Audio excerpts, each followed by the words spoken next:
Les risques psychosociaux, on pourrait les définir en trois entités qui sont d'une part le stress, d'autre part les violences internes et violences externes. Le stress est en fait un déséquilibre entre des contraintes qui s'exercent sur une personne, en l'occurrence le salarié, dans le cadre de la santé au travail, et les ressources que cette personne peut ou doit mettre en œuvre pour faire face à ces contraintes.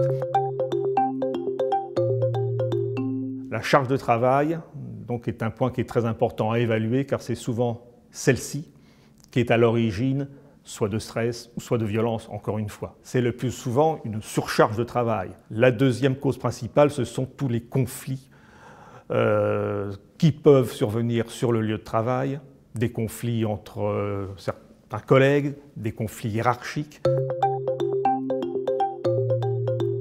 Tout d'abord, au plan individuel, tout salarié de toute entreprise adhérente au SIAMT bénéficie d'un suivi individuel régulier et peut bénéficier d'une visite supplémentaire, occasionnelle, à sa demande auprès du professionnel de santé. Il a à sa disposition un réseau de psychologues que le médecin ou l'infirmier peut solliciter pour un suivi individuel. Troisième élément, il est mis en place une cellule d'écoute, un numéro vert qui est aussi à disposition de tout salarié dont l'entreprise est adhérente au SIAMT.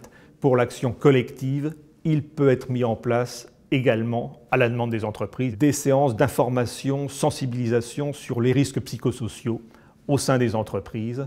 Donc vous voyez qu'il y a quand même différents champs d'action possibles pour faire comprendre aux salariés qu'il n'est pas seul.